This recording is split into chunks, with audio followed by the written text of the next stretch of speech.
ప్రతి నెల జీతం పొందే ఉద్యోగులందరూ ఇప్పుడు ఇన్కమ్ ట్యాక్స్ రిటర్న్స్ ఫైల్ చేసే పనిలో బిజీగా ఉన్నారు. మరి ఆర్థిక సంవత్సరం మధ్యలో ఒక ఉద్యోగి మరణిస్తే ఆ ఉద్యోగి పేరు మీద కూడా ఐటీఆర్ ఫైల్ చేయాలా అనే సందేహం చాలా మందికి ఉంటుంది.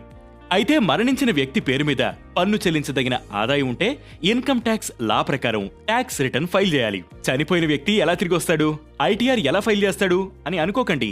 మరణించిన వ్యక్తి పేరు మీద అతని వారసులు ఐటీఆర్ ఫైల్ చేయాలి. కానీ దానికి ముందు ఆ వారసులు తమను తాము లీగల్ హైర్ గా అంటే చట్టబద్ధమైన వారసులుగా రిజిస్టర్ చేసుకోవాలి. ఇక ఒక ఆర్థిక సంవత్సరంలో ఆ వ్యక్తి మరణించే రోజు వరకు సంపాదించిన మొత్తానికి ఐటీఆర్ ఫైల్ చేయాలి.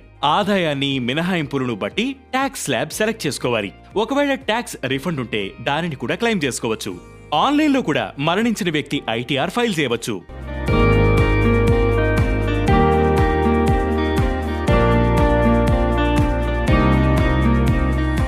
అందుకోసం ముందుగా eportal.incometax.gov.in వెబ్సైట్ ఓపెన్ చేసి మీ వివరాలతో లాగిన్ అవ్వాలి. తర్వాత ఆథరైజ్డ్ పార్ట్నర్స్ పై సెలెక్ట్ చేసి రిజిస్ట్రార్స్ రిప్రజెంటేటివ్ అసెసీ పై క్లిక్ చేయాలి.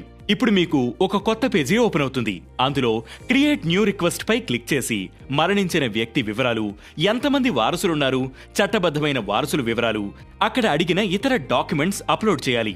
తర్వాత మీ మొబైల్ నంబర్ మరియు ఈమెయిల్ ఐడికి వచ్చిన ఓటీపీని ఎంటర్ చేసి వెరిఫై చేయాలి.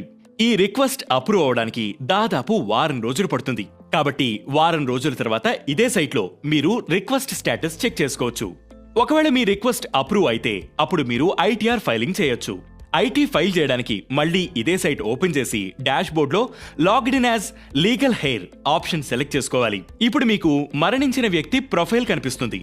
ఇప్పుడు ఈ ఫైల్ పై సెలెక్ట్ చేసి ఫైల్ ఇన్కమ్ ట్యాక్స్ రిటర్న్స్ పై క్లిక్ చేయాలి. ఆ వ్యక్తి జీవించి ఉంటే ఆదాయాలు, మినహాయింపులు వంటివి అన్నీ లెక్కించి ఐటీఆర్ ఎలా ఫైల్ చేసేవారో ఇప్పుడు కూడా అదే విధంగా ఇన్కమ్ ట్యాక్స్ రిటర్న్స్ ఫైల్ చేయాలి.